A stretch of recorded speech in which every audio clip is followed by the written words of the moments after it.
Vamos a abrir nuestras Biblias, hermanos, y sigamos orando, ¿verdad? Por la salud de hermana Nelly, que el Señor pues cumpla su propósito.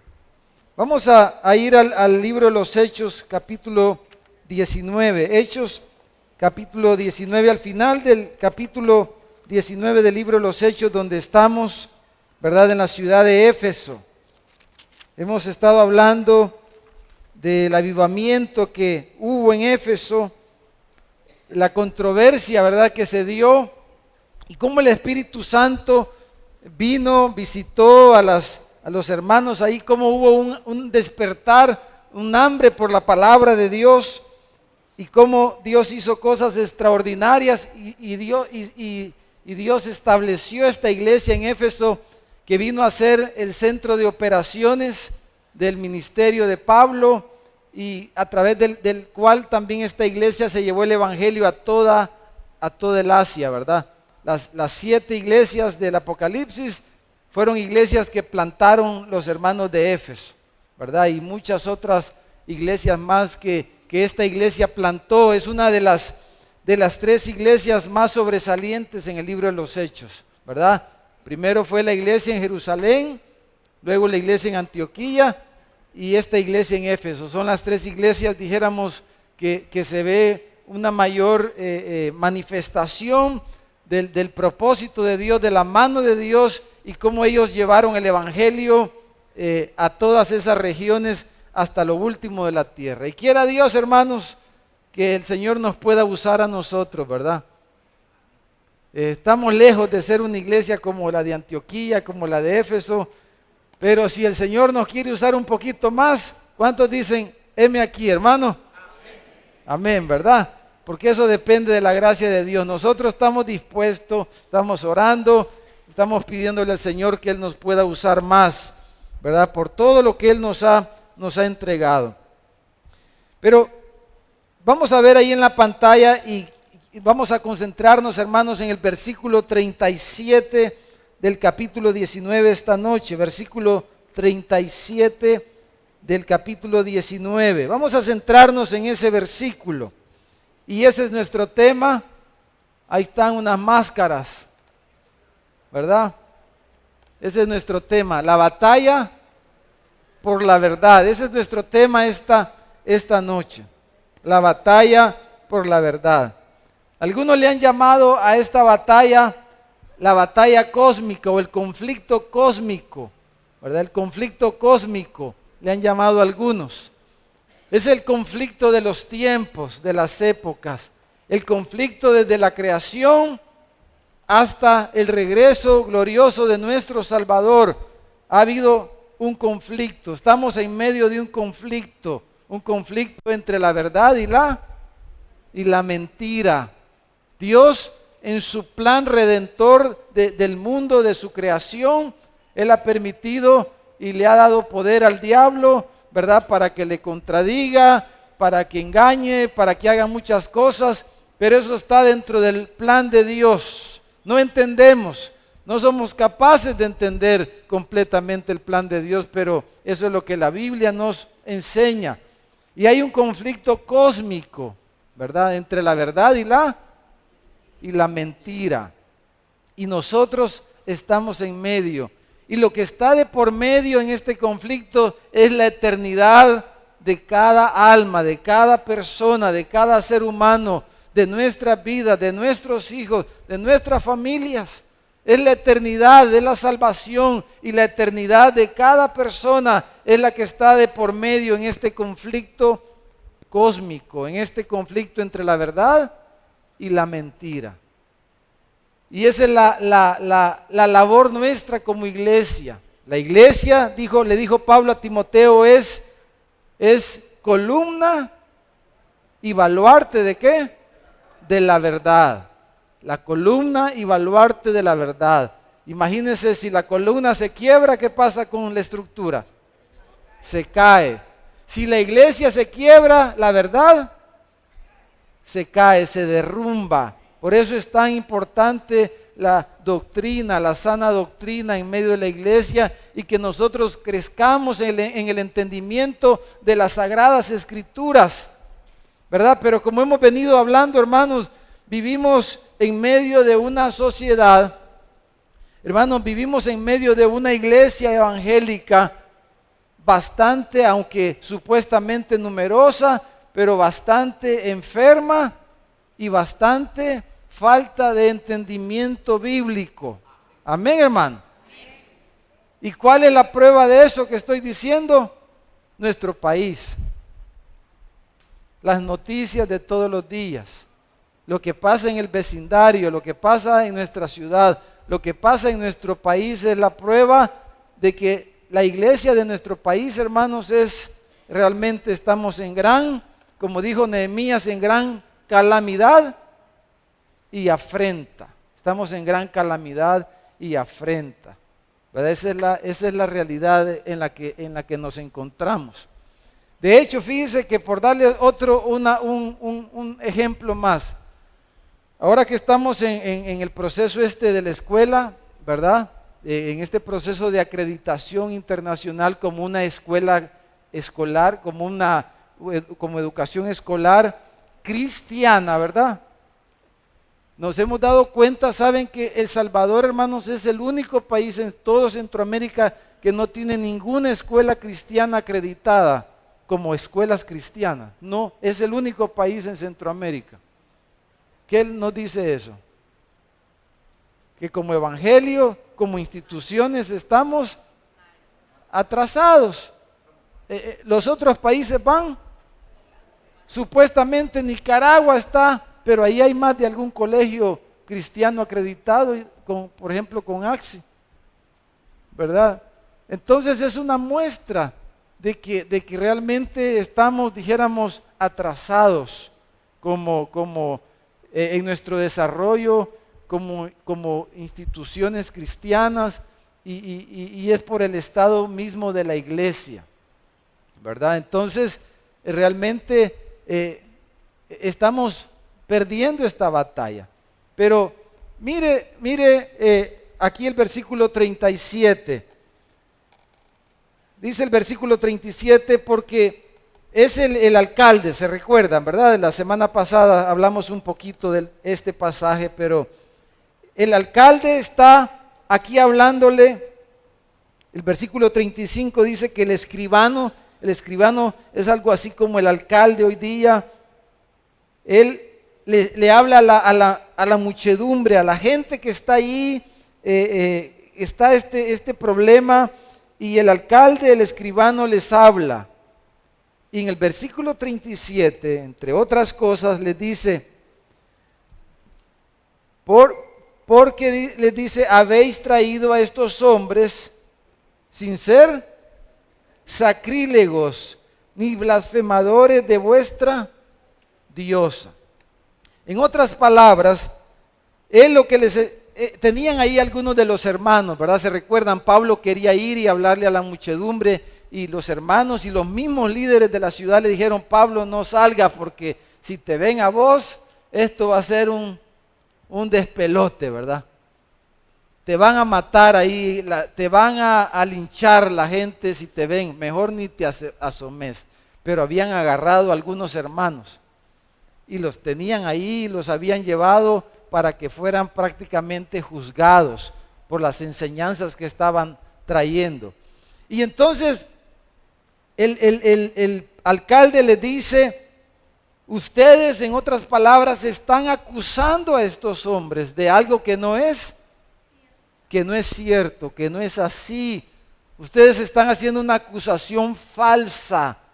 Porque Demetrio, ¿verdad? Y toda esa gente los estaba acusando de que ellos estaban hablando mal de Diana de los Efesios, que estaban hablando mal del templo de esta diosa, que estaban hablando mal de la religión de ellos, etcétera, etcétera. Pero ya leímos y vimos que el problema de Demetrio y de la gente que trabajaba en esta industria de la plata es que su negocio se les iba a venir abajo, se les iba a venir a pique. Esa era realmente la preocupación de ellos, ¿verdad? El negocio de ellos. Entonces, Él le dice, ustedes los están acusando falsamente.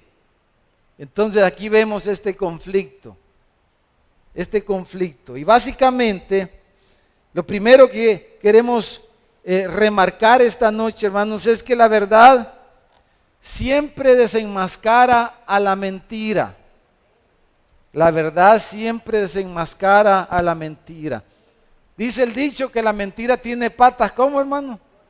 Tiene patas cortas, ¿verdad? La mentira tiene patas cortas. ¿Por qué? Porque cuando llega la verdad, rapidito se descubre.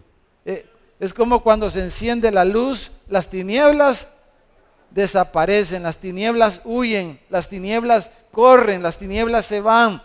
Entonces, aquí estaba este conflicto, hermano, entre la verdad y la mentira.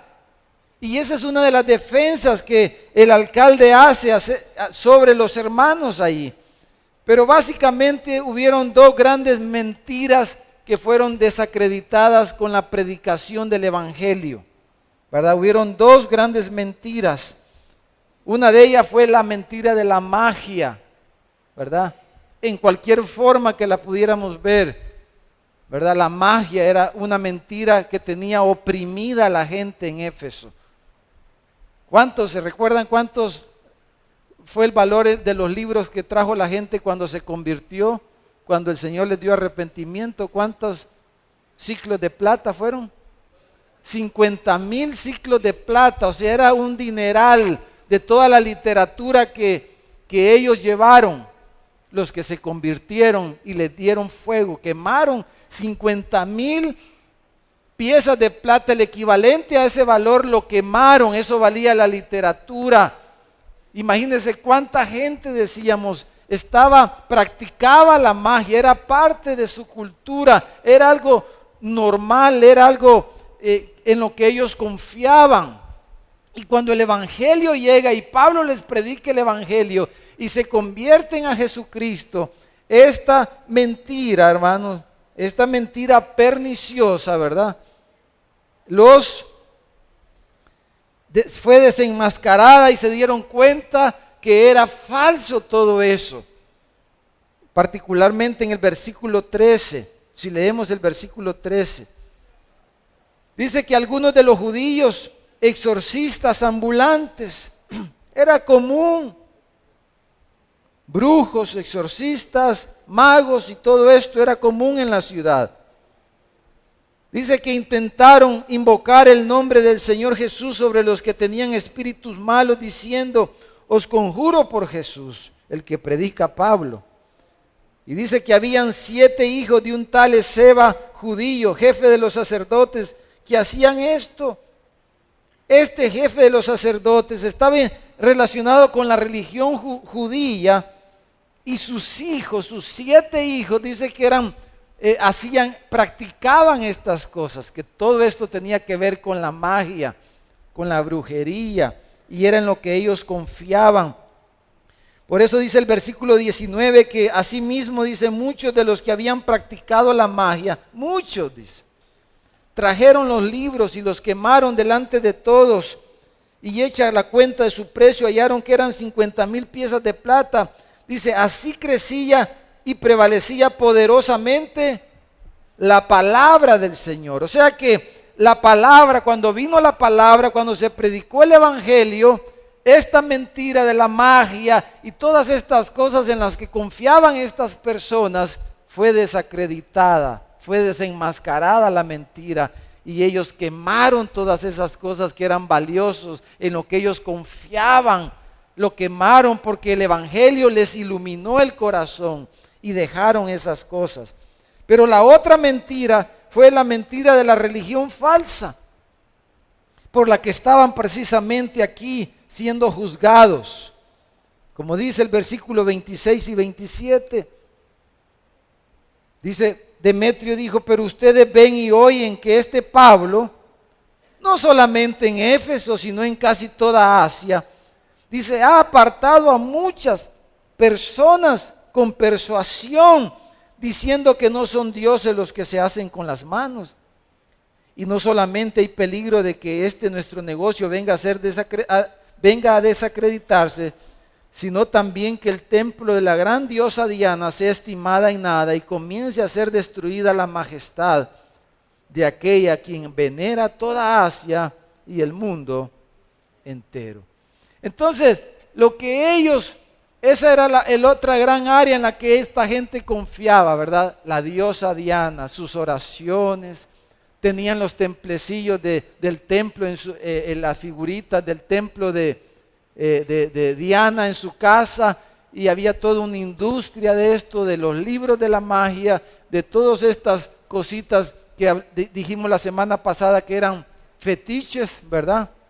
En los que ellos confiaban, a los que les oraban y todas estas cosas, todo este culto idolátrico a Diana de los Efesios, y todo esto vino a ser desacreditado por la predicación del Evangelio. Porque, hermano, la verdad siempre desenmascara la mentira. Amén, hermano. Entonces, yo quiero esta noche, hermanos, que compartirles un testimonio, y la semana pasada, al final, no sé cuántos escucharon, pero quieren abrir su corazón y compartirnos algunas experiencias que ellos han tenido durante estos 10 años, dijéramos, un poco más quizás, ¿verdad?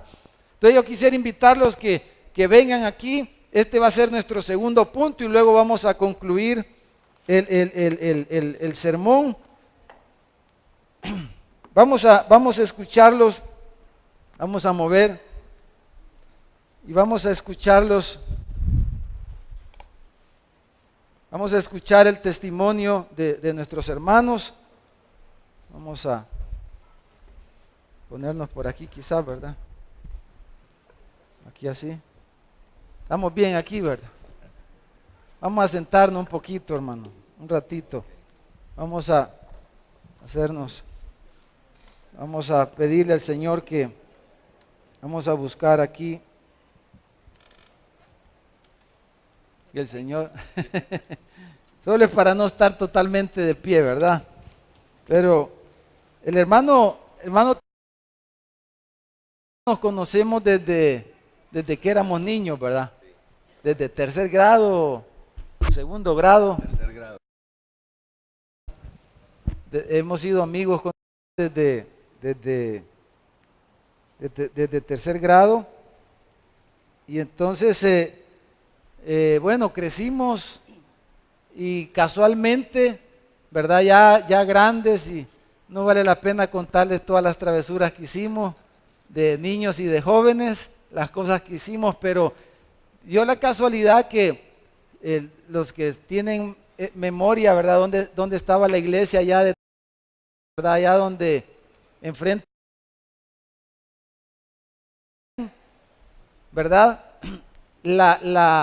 Donde estaba el púlpito en ese local, ¿verdad? Esa pared daba daba a la casa ¿verdad? Y entonces, en ese entonces, cuando hermano Mauricio daba la palabra, tú escuchabas, ¿verdad? Los mensajes. Y así fue como... Sí, de hecho, bueno, Dios les bendiga, hermanos. De hecho, hace 28 años eso, cuando recibí al Señor. Tanto ha pasado. Tanto, ya estamos. Yo recibí al Señor realmente solo en mi casa, oyendo la prédica que nos dividía solo un muro. Y así fue que recibí al Señor. Pasé 5 meses solo oyéndolo hasta que decidí dar la vuelta y entrar a la iglesia. Y entonces cuando llega a la iglesia, bueno, él cuenta su testimonio y entonces la casa era bastante amplia y en ese entonces hermano Mauricio viajaba de San Salvador a Santana y bueno, prácticamente era la casa oficial donde él se quedaba. Dice que todos los fines de semana teníamos la bendición que él se quedara ahí. Se quedaba sí, en casa. Venía ¿verdad? viernes, sábado, se iba domingo. Bueno, pero lo que queremos decir con esto, hermano, es que pues imagínense la relación, el amor que tenemos para bueno, después, ¿verdad? Se casó también pues llegó a la iglesia y se casaron aquí en la iglesia, allá pues en aquel local, ¿verdad? cuando estaba todavía la iglesia, se casaron y pues servían y eran alguien, pues imagínense que colaboraban, etcétera. Pero ¿en qué año fue que ustedes salieron, se fueron de la iglesia? Nosotros estuvimos desde 1988, estuvimos 16 años, prácticamente nos retiramos en el 2003, 2004, 2003, y pues pasamos de ahí a otro ministerio, ¿verdad? Donde permanecimos prácticamente cerca de 9 años. ¿En qué año fue que se fueron? En el 2004. 2004, ya estábamos, ¿verdad? Aquí. Sí, ya estaban aquí. Ya estaba yo sirviendo también aquí, ¿verdad? Recién estábamos comenzando, pero ¿qué fue lo que dijéramos en ese momento los movió así a irse? En ese momento lo que nos movió pues fue el oír cosas nuevas, el querer algo nuevo, una novedad. Empezamos a oír ciertas prédicas de que tú puedes, tú realiza tus sueños, alcanza tus metas, arrebata lo que es tuyo. Y pues nos gustó a manera de oír y fuimos y decidimos separarnos pues de aquí, ¿verdad? Y empezar a conocer esa línea, por decirle así. Y nos metimos de lleno en ese ministerio. Ahí permanecimos cerca de 9 años. Un ministerio que se autodenomina apostólico y profético, y los cuales su misión primordial es hacer eventos, traer grandes hombres de Dios, ¿verdad? De todo el mundo, y poder también uno ir a conferencias a otras partes del mundo. Eso fue. Y entonces, cuando se van para este lugar, ustedes se fueron involucrando en la iglesia, dijéramos, en la iglesia a la que pertenecieron este tiempo. ¿Y cómo fue que fueron, dijéramos, involucrándose? Porque fue un proceso, me imagino. ¿Cómo fue esa experiencia de irse involucrando hasta que llegaron a formar parte, dijéramos, del liderazgo de la iglesia en la que estuvieron pues congregándose? Bueno, el Señor les bendiga. Bueno, básicamente la situación se ha dado tal cual la ha expuesto mi esposo, y pues fue en el año del 2004 cuando nosotros pues decidimos salir de acá y pues empezamos a congregarnos en ese lugar, y como ya lo mencionaron, es una iglesia muy dada a los eventos, y nosotros definitivamente pues llegamos pues porque andábamos buscando palabra fresca, como de pronto se le llama. Hay tantas palabras que hoy están como muy de moda, una unción fresca, palabras. Ustedes se vieron atraídos, dijéramos, sí, por... Exacto. Entonces, y definitivamente pues nos gustó. Realmente lo que nosotros buscábamos era escuchar de Dios, conocer cosas de Dios, y creyendo que estábamos en lo correcto, pues nos involucramos en eso. Y pues no sabemos ni cómo fue que se empezó a dar, pero nos empezaron a involucrar en el liderazgo. En el liderazgo del ministerio, y fue por esa razón que nosotros estuvimos muy de cerca en esos eventos que hacían de manera tanto con cantantes o músicos cristianos internacionales, así como predicadores que venían. Entonces nosotros, tanto mi esposo como yo, fuimos generalmente pues éramos los encargados de la atención directa hacia ellos. Del protocolo, del protocolo de ellos, de atenderlos, de sus necesidades, y eso pues nos permitió estar muy de cerca en varios eventos de estas personas, y como que de pronto eso nos permitió conocer muchas cosas que posiblemente así a simple vista pues no se vean, pero que ya el tener contacto directo pues permite ver ciertos detalles que no se ven a simple vista, ¿verdad? Pero nos quisieran contar algunas, digamos, experiencias que tuvieron, pero me imagino que al principio ustedes pues estaban, digamos, fascinados por estas cosas, y que era un gran privilegio, me imagino. Sí, la verdad que sí. O sea, en un principio pues nosotros, nuestro corazón pues y nuestro anhelo era servirle a Dios, y de hecho pensamos de que esa era una área donde Dios nos había colocado para servirle, y lo hicimos pues de corazón. Y la cercanía pues se dio con todas estas personas que venían, apóstoles, profetas, músicos, y tuvimos una relación bien directa. Pero también eso como que, bueno, hoy puedo decir lo que sí era el propósito y el plan de Dios, porque la misma cercanía nos permitió más bien empezar a ver primeramente de que pues son humanos como todos, ¿verdad? No son supermanes ni nada, pero también nos empezó a ver problemas que realmente, problemas almáticos, problemas de personalidad de ellos, mucha mentira, ¿verdad? Mucha falsedad, amadores de sí mismos, y lo tengo que decir, y discúlpenme si ofendo a alguien, pues, pero estuvimos con personas como Guillermo Maldonado, Cash Luna, Tudor Bismarck, Big Hammond, Benny Hinn, Dante Gebel, Grupo Rojo, Funky, mucho más que no me puedo acordar. Estábamos en eventos tanto aquí en el país como eventos fuera del país, ¿verdad? Con ellos. Y entonces nos ustedes estuvieron bien de cerca, sí, dijéramos, cuando hacíamos. Éramos parte del protocolo y eso nos permitía estar pendiente de qué comían, qué bebían, qué querían de comer, qué hoteles tenían que darle, la seguridad de ellos, el tipo de carro que había que montar para que ellos anduvieran, todo el equipo que se iba a necesitar, PPI, todo eso, ¿verdad? Entonces sí nos permitía estar muy de cerca, atenderles desde que se levantaban hasta que se acostaban, cuáles eran sus necesidades diarias, ¿verdad? Entonces empezamos a ver realmente que habían detalles, ¿verdad? Que se salían como del contexto bíblico primeramente y del contexto normal, exigencias, parecía ya como los artistas, pues como Hollywood, ¿verdad? Que piden agua de tal marca, comida de tal marca, moteles 5 estrellas, si es posible de 6, ¿verdad? Camionetas blindadas. Entonces era una cosa exagerada. Aparte de eso, empezamos a ver también de que pedían también una ofrenda, ¿verdad? Que era grande, pues, y si no se cumplía, había enojo, había problemas, ¿verdad? Y eso también al ministerio al cual estábamos se endeudó grandemente, ¿verdad? Por tratar de cumplir las exigencias que ellos tenían. Y entonces cuando tú dices que había mucha mentira, ¿a qué se refieren? Eso me refiero ya a la parte espiritual.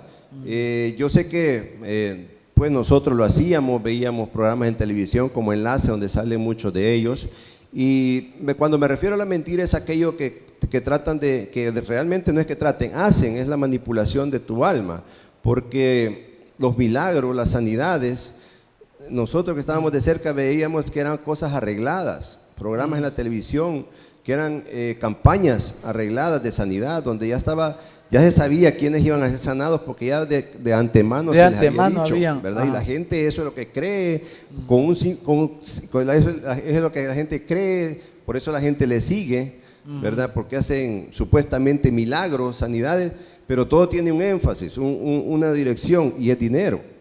Es dinero, porque al ver todo eso, la demás gente, y ustedes no me dejarán mentir, todos nosotros tenemos problemas, todos nosotros tenemos necesidades, y ya cuando alguien ve que esto está funcionando, pues es bien fácil al alma decirle, hazlo tú también, siembra tú, ¿verdad?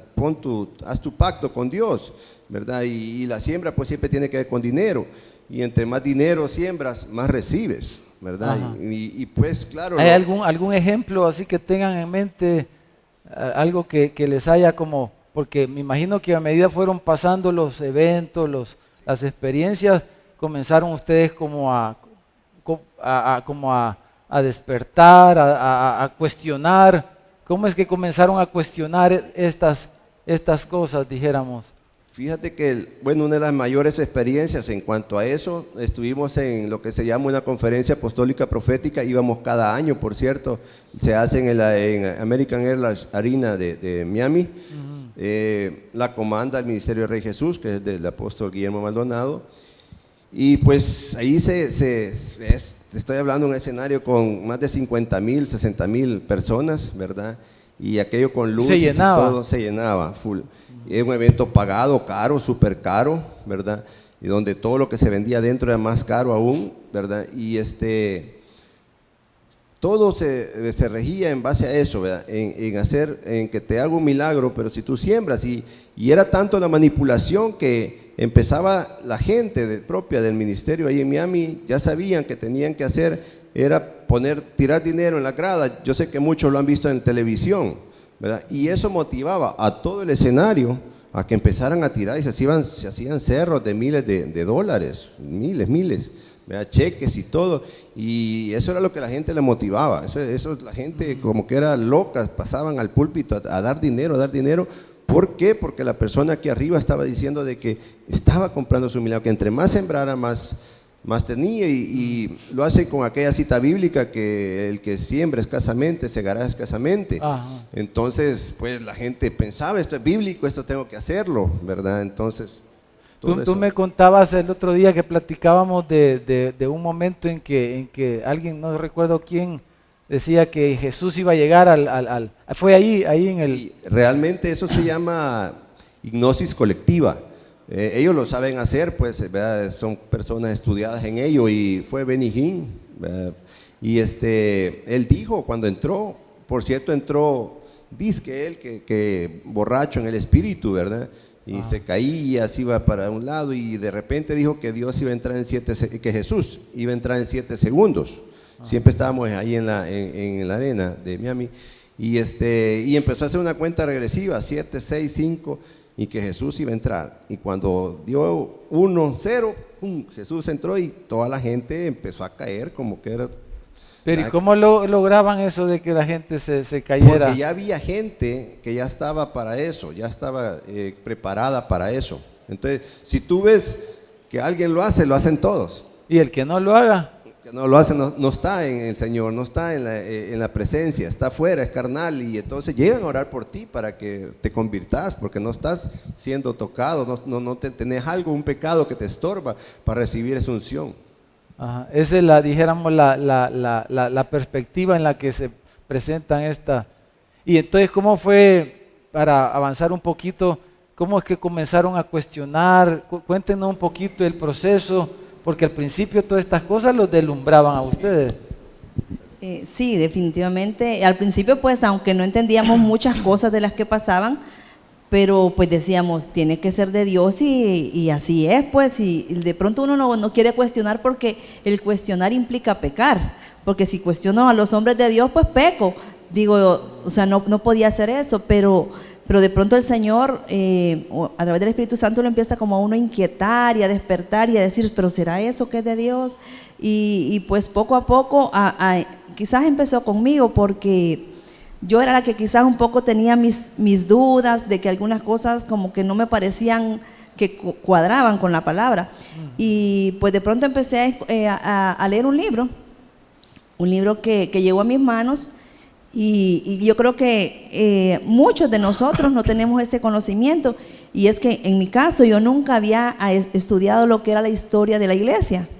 Yo sabía, pues, a lo mejor del siglo pasado, pero antes de eso, ¿qué había acontecido? Nunca lo supe. Pues, ¿Nunca lo habías estudiado? No, nunca nadie me lo había enseñado, y básicamente ese libro hablaba acerca de la historia de la iglesia, desde los primeros cristianos hasta el siglo XVIII, XIX.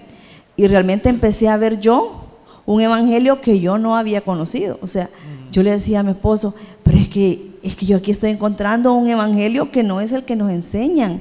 O sea, un evangelio de amor realmente, por un evangelio puro, por la palabra, no por la prosperidad, ni por el tener bienes materiales, ni por alcanzar sueños, ni metas, porque estos hombres de Dios terminaron en una hoguera quemados. O sea, dieron su vida con gozo, con alegría. Entonces a mí de repente eso no me cuadraba. Y esa fue lo que Dios utilizó para poderme despertar. Y pues se lo empecé a compartir a mi esposo, y empecé a entender que definitivamente ese evangelio que estamos viviendo actualmente, y que es el que vemos en la mayor parte de iglesias, de congregaciones, y pues que estamos siendo bombardeados constantemente a través de los medios de televisión, no es el evangelio verdadero, ese que apela a nuestras emociones, a nuestras necesidades, a que tu milagro está por venir, a que alcanza tus metas, que tú eres un campeón, que tienes que sacar lo mejor de ti. O sea, simple y sencillamente están enseñándonos que la Biblia se trata de nosotros, cuando realmente yo recuerdo que los primeros días que vine aquí, una frase que me impactó que dijiste es que la Biblia no se trata de nosotros, la Biblia se trata de Él. Y ese es el punto que nosotros tenemos que entender, que nosotros, y a lo mejor puede resultar un poco chocante para algunos, pero realmente la felicidad de nosotros no es la prioridad de nosotros. Nuestra prioridad es amar a Dios por sobre todas las cosas, y si a Él le place bendecirnos y que seamos felices, pues es otra cosa. Pero entonces ahí fue donde empecé a despertar y a compartirle a mi esposo, y quizás poco a poco logramos, pero no fue una cosa rápida, fue de unos años, porque el Señor a mí me empezó a despertar ahí por el 2010. Y ustedes, digamos, le cuestionaban, ya como eran parte de los líderes, ¿cómo manejaron esa parte? Me imagino que le decían, llegó un momento en que le decían al pastor lo que ustedes estaban pensando, lo que tú estabas viendo. ¿Cómo fue esa parte, dijéramos? Sí, la verdad es que como por la misma confianza que teníamos con él, y ante esas inquietudes, pues cuestionábamos ese tipo de situaciones, como yo le decía, pero ¿y cómo es posible? O sea, yo no puedo, yo sí creo que Dios hace milagros hoy, eso sí lo creo, el don de sanidad, o mejor dicho, el poder de sanidad de Dios está vigente, pero no creo que yo pueda hacer una convocatoria y vamos a hacer sanidades masivas y todos van a sanar, porque yo no creo que nosotros podemos agendar las actividades, o sea, Dios, el obrar de Dios. Entonces yo cuestionaba eso y le decía, eso no es así, yo no entiendo cómo es que podamos pactar para recibir algo, yo no creo que Dios necesite mi dinero.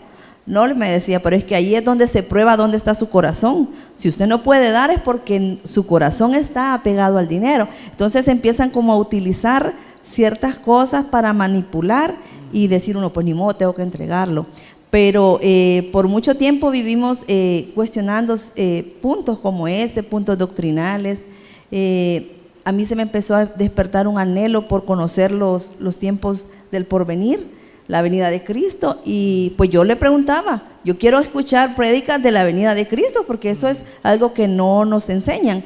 Y pues ya empezamos a ser como un poquito rechazados, esa parte en nosotros como que éramos un poquito incómodos.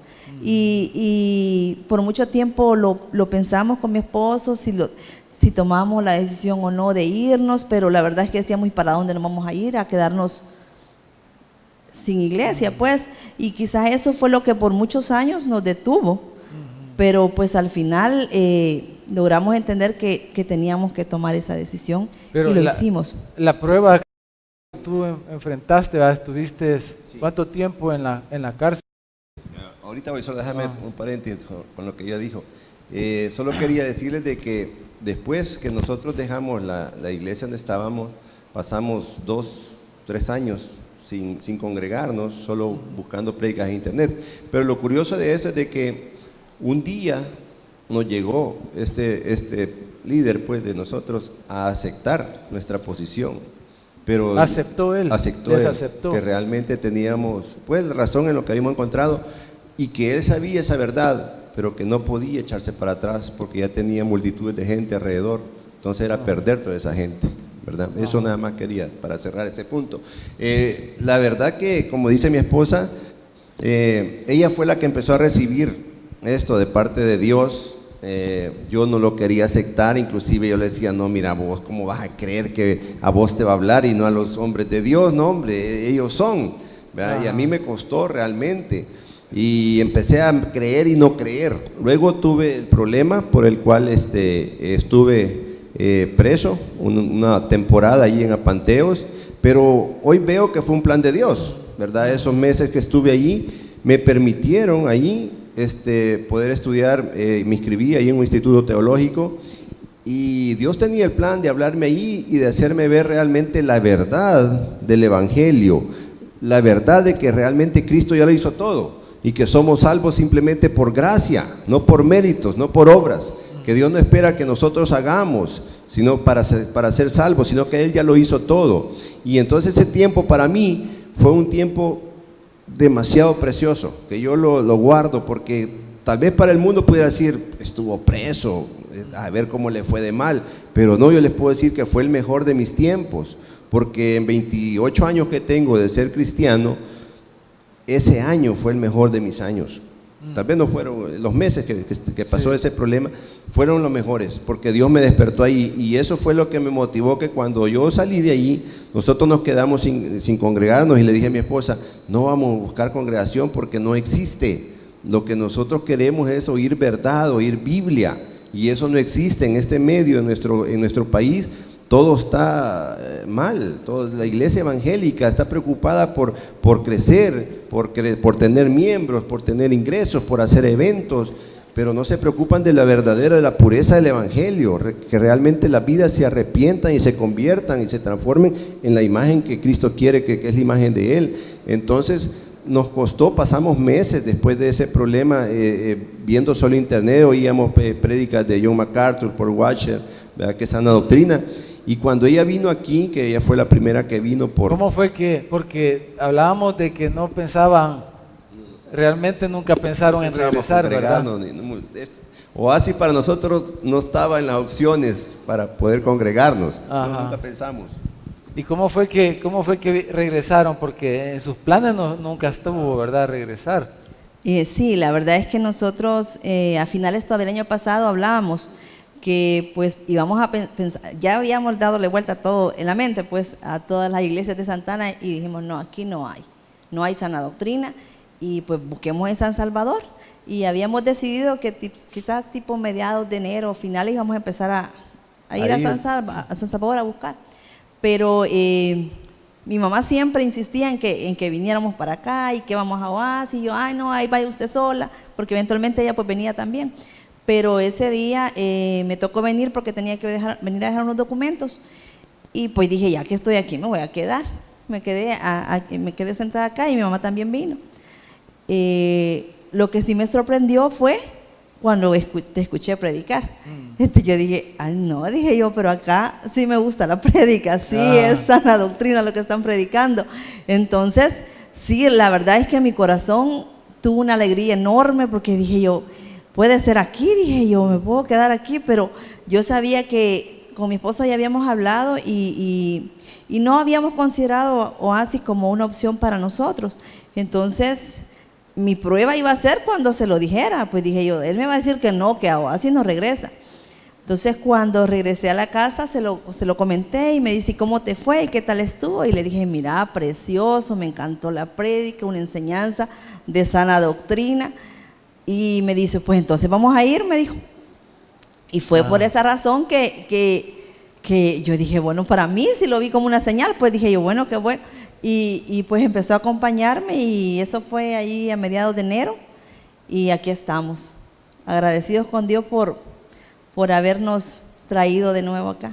Bueno, démosle un aplauso al Señor, ¿verdad? Y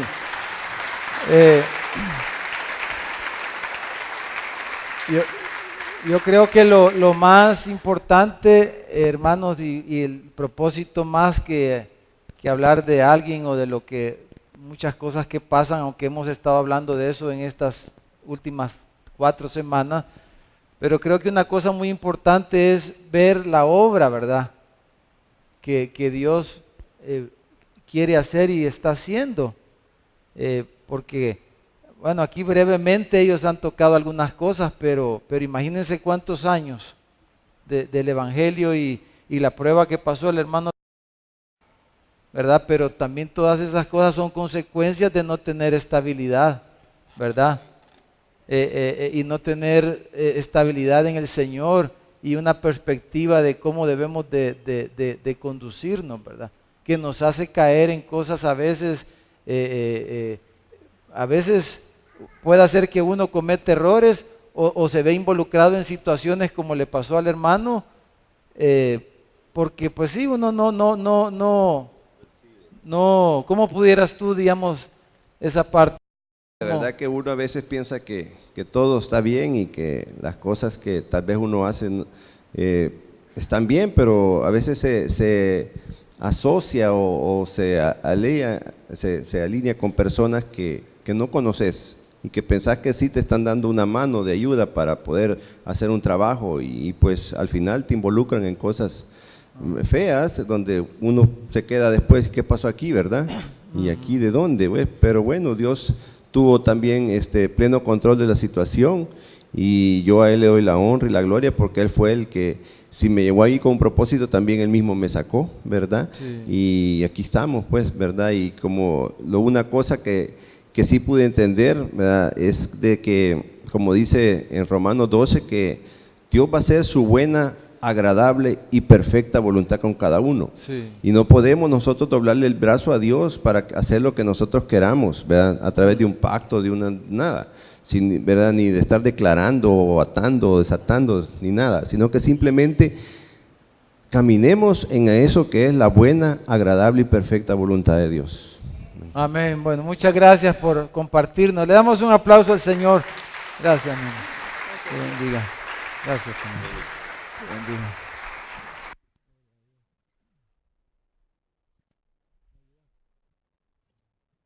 Bueno, vamos a terminar, hermano. Vamos a regresar gracias, hermano Hugo.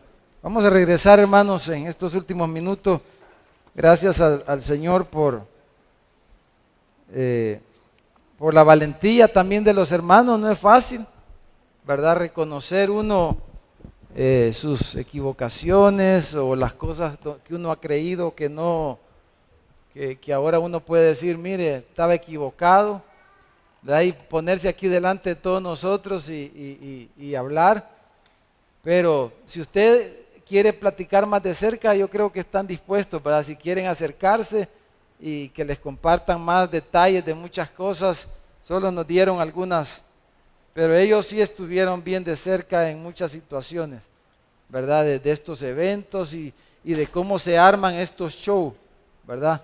Para provocar a la gente y tal como hemos visto en la palabra, hermanos, ¿verdad? Si alguien quiere más detalles, quizás los hermanos quieran compartirles, ¿verdad? Porque no hemos querido entrar porque no es el propósito hablar de nadie, sino, hermanos, que podamos estar despiertos, hermano. Y una cosa que sí yo he llegado al convencimiento es que ya no podemos estar, porque mire, a veces uno para no hablar de nadie, uno no, pero hermano, Pablo hablaba, las escrituras hablan, Pablo dice, de los que son Himeneo y Fileto, él mencionaba los nombres de la gente que está en error y que han pervertido el evangelio. Y mucha gente, por falta de conocimiento de las escrituras, y muchos de nosotros, y yo me puedo incluir en algún momento en mi caminar, he pensado, mire qué grandes cosas, ¿verdad? Y uno, ¿cómo? Lo que Dios hizo, pero realmente las cosas no son así, ¿verdad?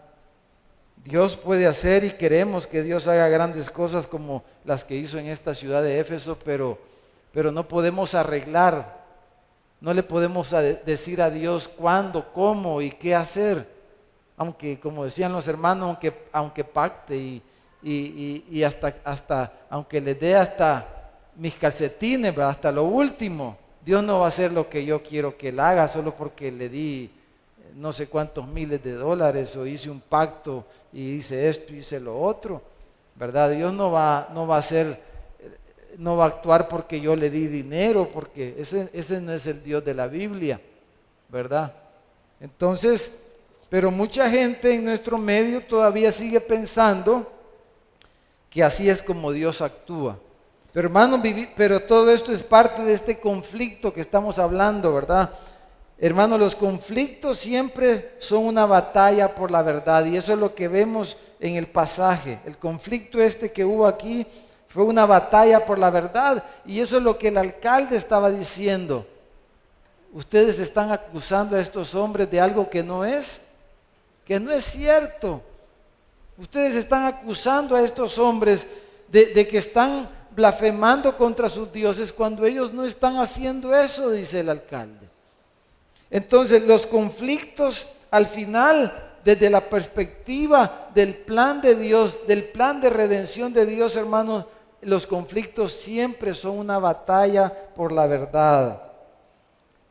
¿Por qué vino Jesús al mundo? Jesús dijo, yo he venido para dar testimonio ¿de qué? De la verdad. Jesús vino a mostrarnos la verdad. Él mismo dijo, yo soy la verdad, dijo Jesús. Amén, hermano.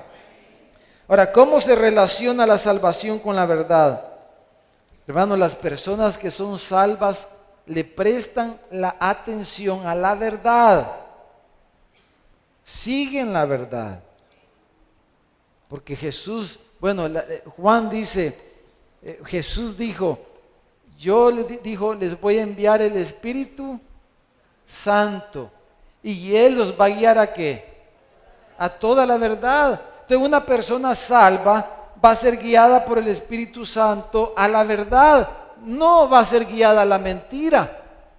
Entonces una persona que ha sido salva va a ser llevada y va a crecer en la verdad, no en la mentira y en el error.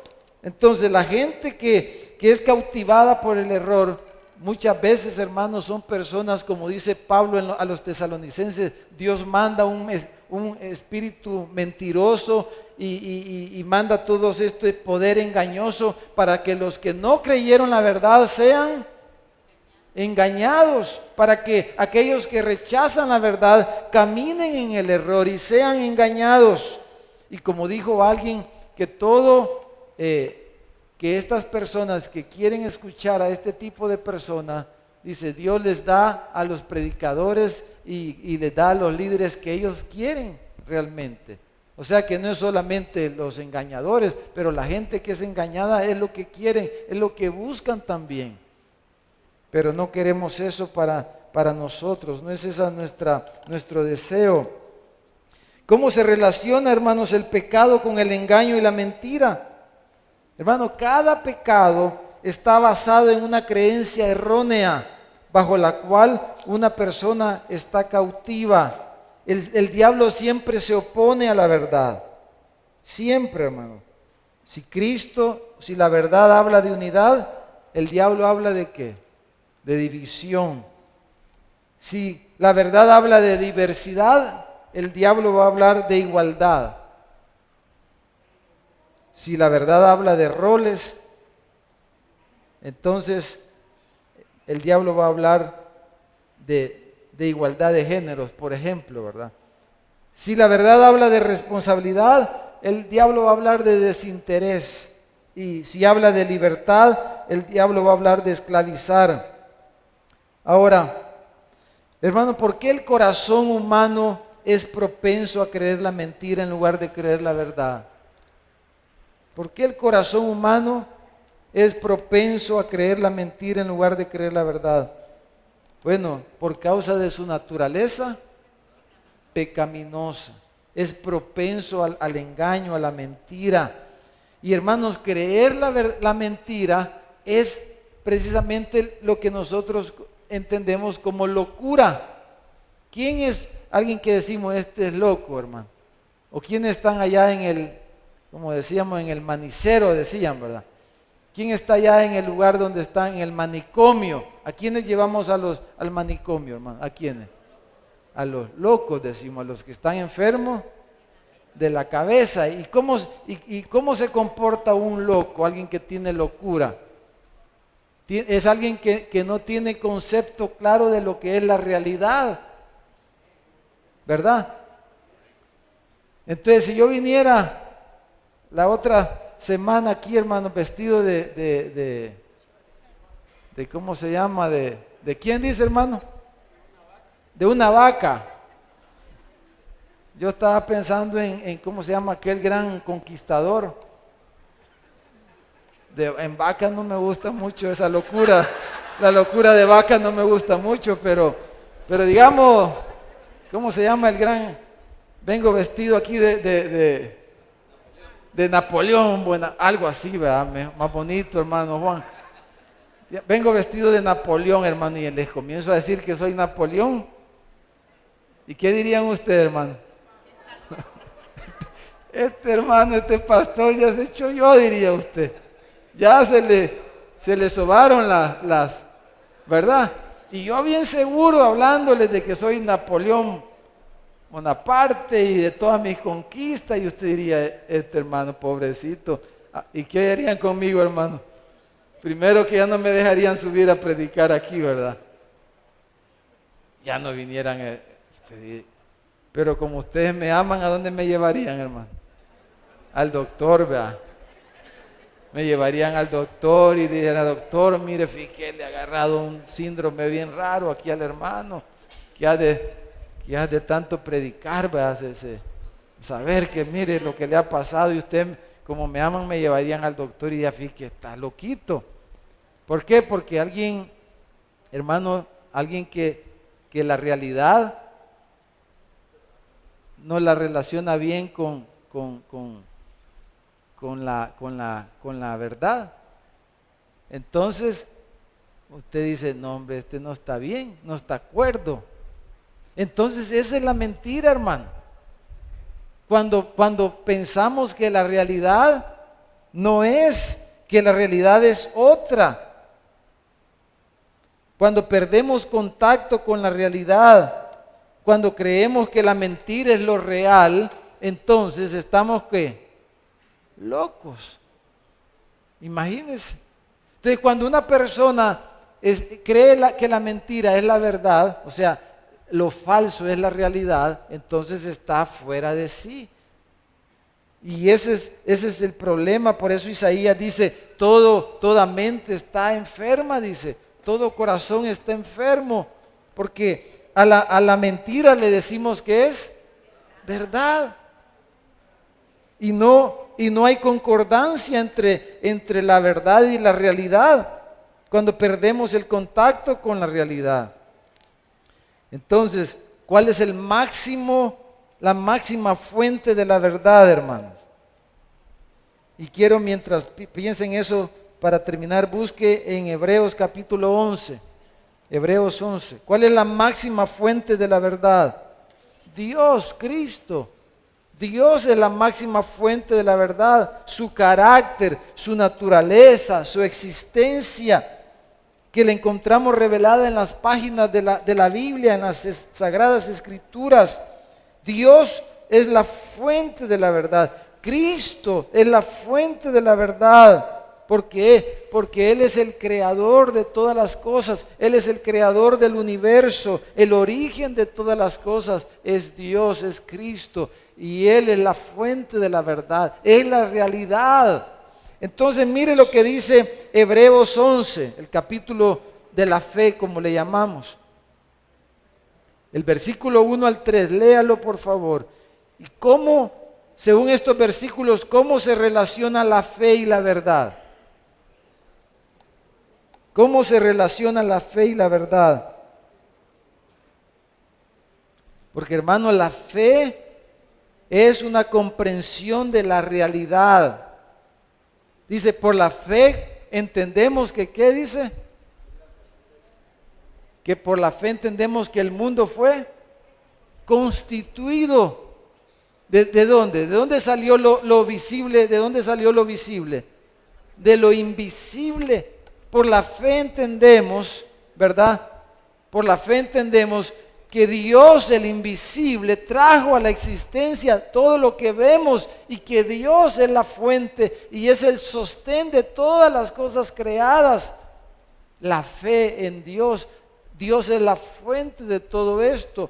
Y cuando nosotros perdemos de vista esa realidad, entonces estamos locos, hermano. Y por eso el mundo está loco. Y por eso sin Cristo hacíamos cosas locas. Y el mundo no puede estar, el mundo sin Dios no puede estar bien, está al revés. Porque no comprende la realidad de las cosas que están basadas en Dios, que surgen en Dios. Que Dios es el que nos da la existencia y nos sostiene. Y entonces, pero la fe...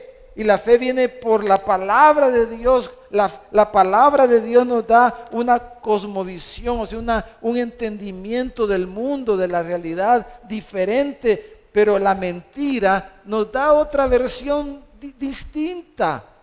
Y entonces nos enloquece realmente. Pero por la fe, hermano, comprendemos la realidad tal cual es. Aprendemos que dependemos del Dios que hizo los cielos y la tierra. Y entonces entendemos, como vino la palabra el domingo con el hermano Will Sabel, el hermano Mauricio el domingo reforzó la parte de que dependemos y nuestra necesidad es Jesucristo, que es el Señor nuestra máxima necesidad, que lo necesitamos a Él. Pero ¿por qué alguien puede pensar de esta manera? Porque la fe le hace ver su dependencia de Dios. Pero cuando no hay fe, entonces entendemos que dependemos de otras cosas. Entonces, hermanos, realmente estamos viendo una realidad equivocada. Pero por la fe, hermanos, comprendemos. La fe es una comprensión de la realidad, de la verdad. Y en base a esa comprensión actuamos. Por eso vemos la importancia de congregarnos, por ejemplo. ¿Por qué no nos congregamos? Bueno, nosotros estamos aquí, pero ¿por qué muchos otros hermanos no le dan tanta importancia a congregarse? Porque no tienen la comprensión de lo que implica congregarse, de lo que implica el plan de Dios para nosotros a través de la iglesia, lo que significa la alimentación espiritual. No tienen esa comprensión, entonces la iglesia no es algo importante. Como estaban diciendo las hermanas, y el próximo domingo vamos a presentarles algo de un mensaje que las hermanas del Ministerio de los Niños nos van a dar a todos los papás, ¿verdad? Entonces ellas dicen, aquí dicen los niños, ¿cómo faltan los niños? Dicen. Ellas le toman asistencia a los niños. ¿Y por qué hacen eso? Porque ellas llevan un currículum y ellas estaban preocupadas. ¿Por qué? Porque un niño ve la lección 1 y ahí no viene el siguiente domingo, tampoco llegó el siguiente domingo, hasta el último domingo del mes, y entonces se perdió la 2 y la 3 y ya ve la 4.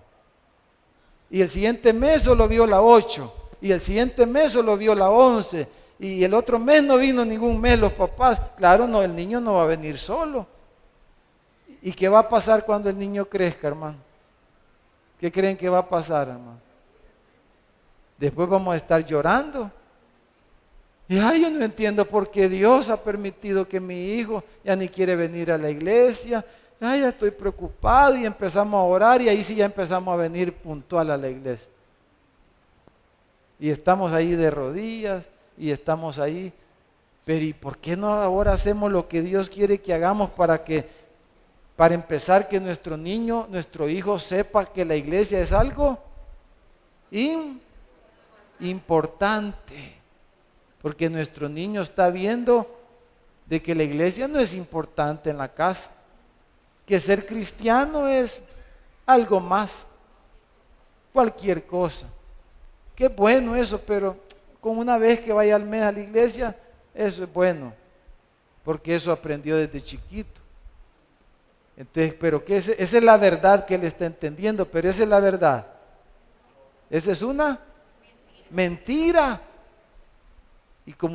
Y si nosotros creemos la mentira, entonces así vamos a actuar. Y la mentira nos va a llevar a saber a dónde, al fracaso. Pero la verdad, conoceréis y la verdad, le damos un aplauso al Señor. Vamos a orar, hermanos. Vamos a orar, que el Señor nos ayude, ¿verdad? Mientras oramos y pasan los hermanos, le quiero dejar este pensamiento que es una verdad que quiero que veamos más adelante y que aparece muchas veces en los versículos, en los capítulos siguientes. Algo que vamos a estar desarrollando lo más ampliamente posible, porque es una realidad que estamos viviendo hoy día. No sé si puso el rótulo, ponga el rótulo, hermano. Mire, antes de orar, ahí en el último, no, en la conclusión, hermano. Llévese este pensamiento, hermano. Mire lo último, la batalla por la verdad siempre llega. ¿A dónde, hermano? ¿Dónde estaban ellos? En los tribunales. La batalla por la verdad siempre llega al Ministerio de Trabajo, al juzgado primero de paz, al juzgado este, al juzgado el otro. La batalla por la verdad. Por eso Jesús dijo, los van a entregar, dijo. ¿Verdad? ¿Se acuerdan? Solo les dejo ese pensamiento para que vean qué serio es esto. Que unos con otros se van a entregar. Pero por eso Pablo le dijo a los corintios, ¿que no hay algún espiritual en la iglesia que pueda ver los problemas entre ustedes? No que tienen que andar en pleito en los tribunales. Pero ¿quién cree que va a los tribunales? Los que están en la verdad. Los que no están en la verdad son los primeros que apelan. Porque la batalla por la verdad siempre llega a los tribunales. Ya nosotros nos llevaron, ¿se acuerdan que nos llevaron el año pasado? Ya se me olvidó, gloria a Dios, hermano. Yo le pido al Señor que todo lo malo me lo borre rápido de la mente. Y que no me acuerde de nada malo, mejor. ¿Verdad? Y si alguien me hace algo malo, mejor ya ni me acuerdo. Eso le pido yo a Dios. Entonces así ya uno es más fácil perdonar, ¿verdad? Más fácil abrazar a alguien y no estar pensando en eso. Pero el año pasado nos llevaron a los tribunales, hermano. Por contaminar el río, hermano. Vayan a ver, hermano. ¿Cómo está, hermano? Por contaminar el río nos llevaron a los tribunales. Pero es que el problema es un conflicto entre la verdad y la mentira. Ese es nuestro conflicto, hermano. Nuestra crianza de nuestros hijos es que ellos venzan la verdad, ellos venzan la mentira, pero la van a vencer con la verdad. El Señor le dijo a Israel, pongo delante de ti el camino de la verdad, el camino de la mentira, el camino de la vida, el camino de la muerte. Ese es nuestro conflicto. Si vamos a caminar en la verdad o vamos a caminar en la mentira. ¿Cómo vamos a vivir? Ese es el conflicto que Dios quiere que ganemos. Vamos a orar. Padre, en el nombre de Jesús. Señor, aquí estamos. Gracias, Señor, porque tú nos has llamado para salvación, para vida eterna. Señor, tu verdad nos hace libres, Señor.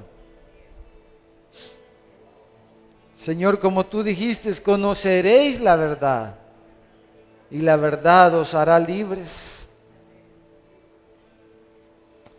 Señor, en el nombre de Jesús, Señor, oramos esta noche. Señor, como dice tu palabra, que amemos la verdad, que compremos la verdad y que no la vendamos. Y la verdad se compra sin dinero, Señor. Ayúdanos a caminar en tu verdad y a vivir tu verdad. Señor, queremos crecer en tu verdad. Porque tú dijiste, yo soy la verdad.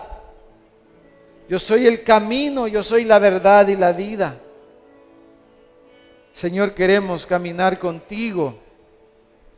Señor, y esta noche si hay alguien aquí que no te ha abrazado, que tú no lo has llamado, Señor, oramos. Si usted está aquí y no le ha entregado su vida a Cristo, dígale, Señor, aquí está mi vida, Señor. Quiero entregártela a ti, Señor. Quiero entregártela. Dígale, aquí está mi vida, Señor. Aquí está mi vida, Señor. En el nombre de Jesús. Gracias, Padre. Vamos a ponernos de pie, hermanos. No quiero alargarnos más, ya el tiempo corre. Solo vamos a saludarnos mientras entonamos este canto. Saludémonos, hermanos, que abracémonos, bendiga a su hermano. Que el Señor nos guarde, hermanos, que el Señor nos use.